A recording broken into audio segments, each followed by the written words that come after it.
haalaaf amala gaarii qabaachuudhaani la yablughu darajata as-sawmi was-salaa darajaa nama soomanaa oolee darajaa nama salaataa bulee dhaqqabattaa jiran haala gaarii qabaachuu bichaadha. Subhaanallah. Maaliif jennaan halkan tokko rasuula rabbiitti himte Aishaa radiyallahu anha waardaaha intala abalu ni sadaqatti khayriillee gartanii qabdi agartanii nama jaallatti haalaaf amala gaarii qabdi jedhanii khayrii xiqqaa wayii tokko irraa himan. Sahabtitti takka bar oggusana gartanii duuba namni waa haasa'ame ajaa'iba rabbi haati ebelu ammoo halkan dhaabataa bulti sadaqaa guyyaa kana guutaa oolti soomana qabdi soomanaaf salaataaf sadaqaaf khayri aganaa walitti tuulanii himaniiti waan isaa ban qabne irraa himanii walaakinnahaa tu'dii jiiraanaha ollaa isii azaagooti ollaan irraa rafeen bulu ollaan irraa aragalfii dhabee bar jennaan hiya finnaar jedha rasuul rabbi alayhi salaam waan isinatti lakkooftan kana dhiisa isin ka ibiddaatiif irraa dhiisaa jedha rasuul rabbi alayhi salaam. haalaaf amala gaarii dhabuun obsa gartanii dhabuun ollaa ofii azaa godhuun abbaa manaa azaa godhuun yoo dubartii taate haadha manaa azaa godhuun yoo abbaa manaa taate agartee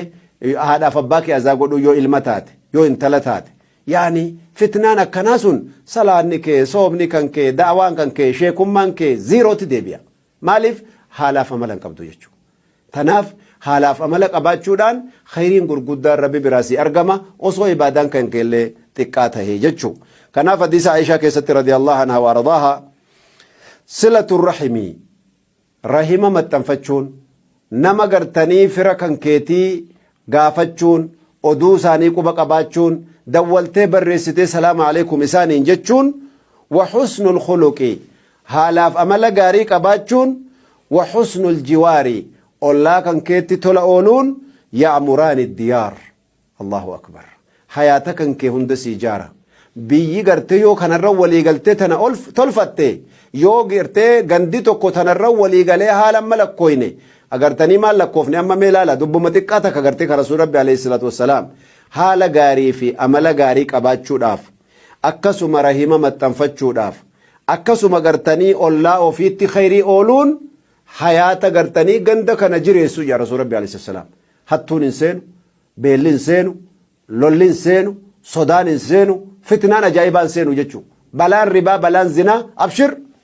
صدنتنا يا ربي أف قبدا غندا تكوتي ولي قلتني من قدونا كمن قدوت شيكوتين أكا شيكوتيت هيوني أكا هيوتات ولي قلتني غندا كيسن استيتا كيسن نانوا كيسن وما كانت الله كيسن جارتن جتشو سبحان الله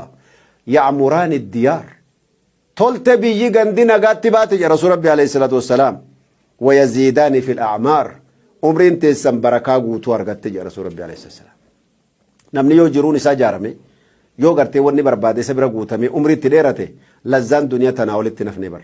qananii gurguddoodha jechuudha. Izan kana keessatti mee akkamii jabaannee khayrii gurguddoo akkanaa kana fudhannaa jechuudhaan akhlaaqa toluu ollaatti khayrii ooluu rahima ofii maxxanfachuun darajaa gartanii rabbi biratti homaatti nafini jechuudha. Hayaanni kan kee hunditti hin jaarameeti.